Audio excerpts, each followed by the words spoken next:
قال لهم نبيهم إن آية ملكه أن يأتيكم التابوت فيه سكينة من ربكم وبقية مما ترك آل موسى وآل هارون تحمله الملائكة إن في ذلك لآية لكم إن كنتم مؤمنين. فلما فصل طالوت بالجنود قال إن الله مبتليكم بنهر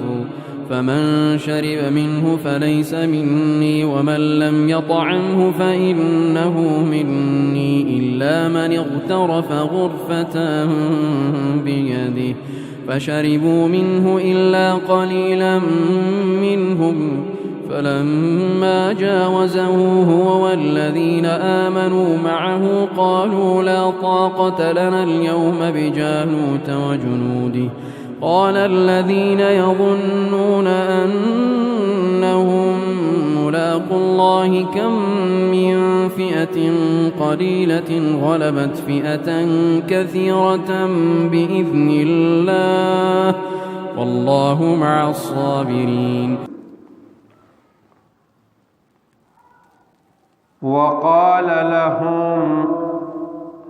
او ویل دویتا نبیهم نبی دوی ان آیت بشک نخدا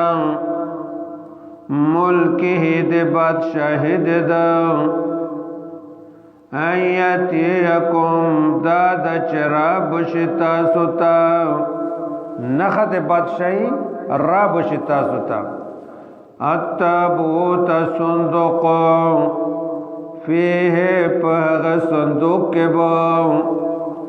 سکینت آرام دزڑنوی من ربکم دتاسو دے رب لطرفنا وبقیت او باقی چیزنبوی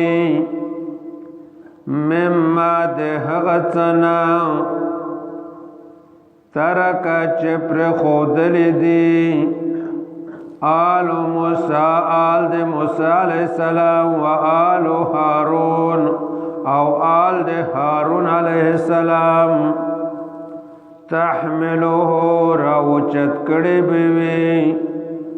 الملائکہ ملائکو ان فی ذالک بشک پدے کار کے لآیتن خامخان خدا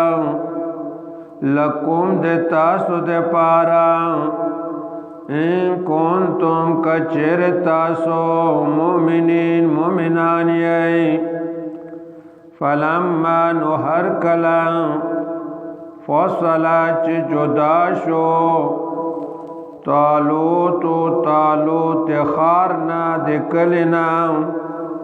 بالجنود سرد لخکرو قال وویلے ان اللہ بشک اللہ تعالی مبتلیکم امتحان کبھی پتا سباندے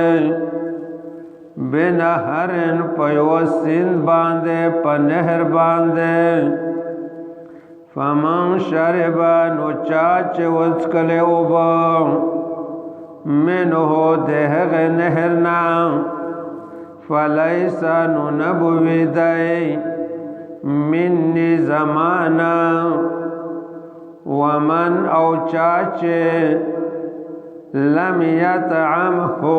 ونچکلے اوبا دہغ نہرنا فإنه نبشك ديبوي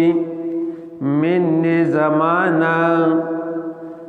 إلا من اغترف مگر هغه چډا کړه غرفتن ولپا بيده پخپل سرا فشربوا نوسکله هغه ټولو پماړه خټه باندې منه دهغ نهرنا الا قليلا مگر لگ کسانو ونسکلے منهم د دوینا فلما نهر کلا جاوزه چې پور وتل د نهرنا هوا هغه کسان والذین او هغه کسان آمنو چې ایمان راوړیو معه ده غسرا قالوا ویل دغه پات شو خلقو لا طاقت لنا نشت طاقت مغلرا اليوم ننرز